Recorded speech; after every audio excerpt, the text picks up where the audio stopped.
Humpty Dumpty. It can't be anybody else. And how exactly like an egg he is. It's very provoking to be called an egg, very. I said you were like an egg, sir. And some eggs are very pretty, you know. Some people have no more sense than a baby. Humpty Dumpty sat on a wall. Humpty Dumpty had a great fall. All the king's horses and all the king's men couldn't put Humpty in his place again. That last line is much too long for the poetry. Why do you sit out here all alone? Why? Because there's nobody with me, of course. Well, don't you think you'd be much safer on the ground? That wall's very narrow. What tremendously easy riddles you ask. Of course, I don't think so. Why, if I did fall, which there's no chance of, but if I did fall, the king has promised me... You didn't think I was going to say that, did you? The king has promised me with his very own mouth to... Send all his horses and all his men. No, I declare that's too bad.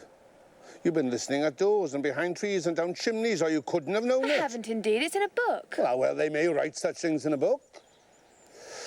Oh, take a good look at me. I'm one that has spoken to a king, I am. And to show I'm not proud, you may shake hands with me.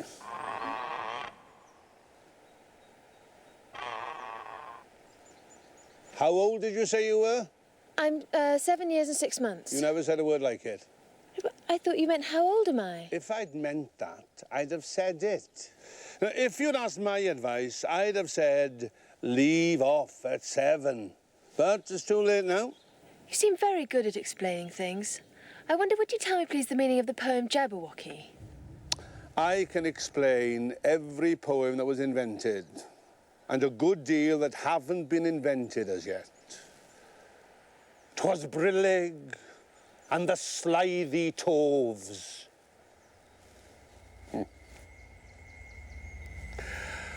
'Twas brillig and the slithy toves did gyre and gimble in the wabe.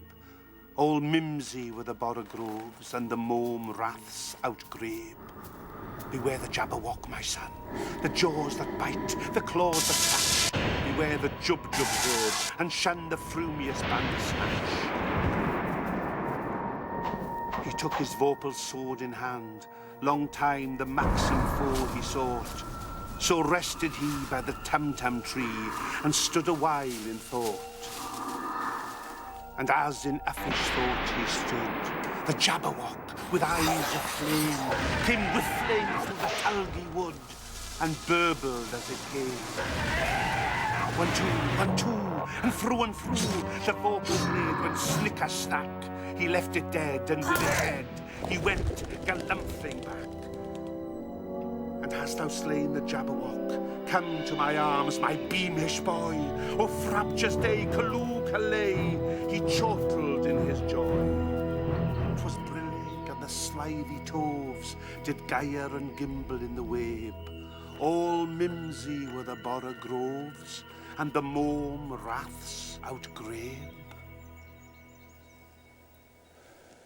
Plenty of hard words there for you.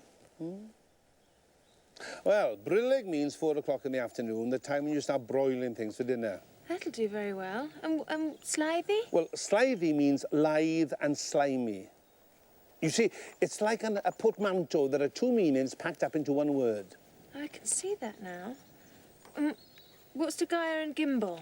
To gyre is to go round and round like a gyroscope. To gimble is to make a hole like a gimlet.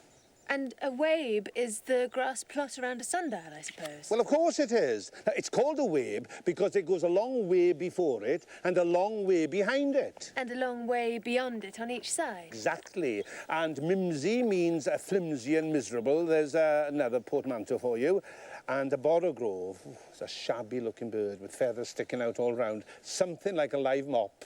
And what's outgrabe? Well, outgribbing is something between bellowing and whistling with a sort of sneeze in the middle. However, you'll hear it done maybe down in the wood yonder. And once you've heard it, you'll be quite content. That's all. Goodbye. Goodbye. Till we meet again. Well, I should know you again if we did meet. You're so like other people. 2 eyes, so, nose in the middle, mouth under. It's always the same. Now, if you had the 2 eyes on the same side of your nose and the mouth on top, that would be some help. But it would look nice. Wait till you've tried. Bye.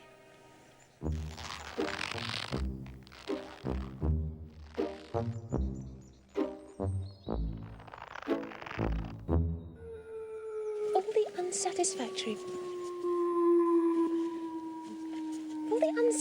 people I've ever met. Wait till you've tried.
I've sent them all.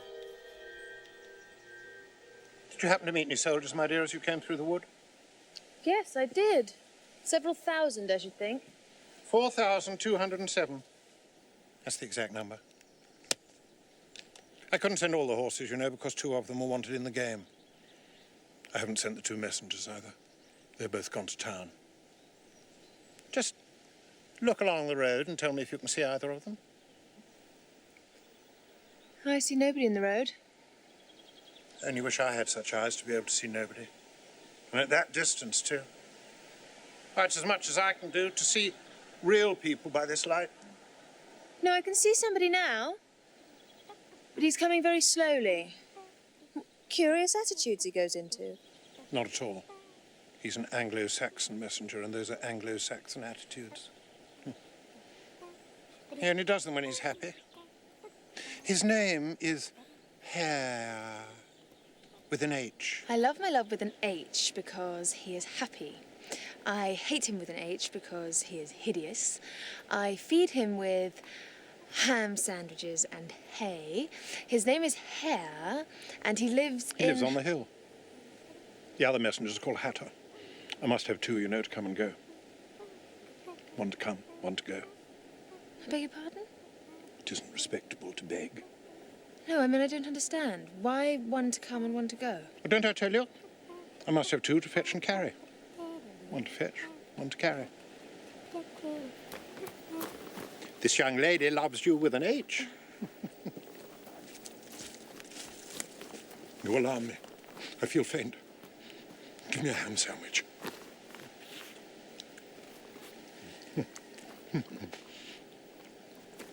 Another sandwich. There's nothing but hay left now. Hey, then.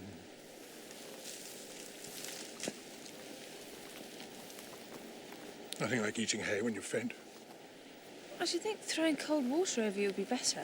I didn't say there was nothing better. I said there was nothing like it.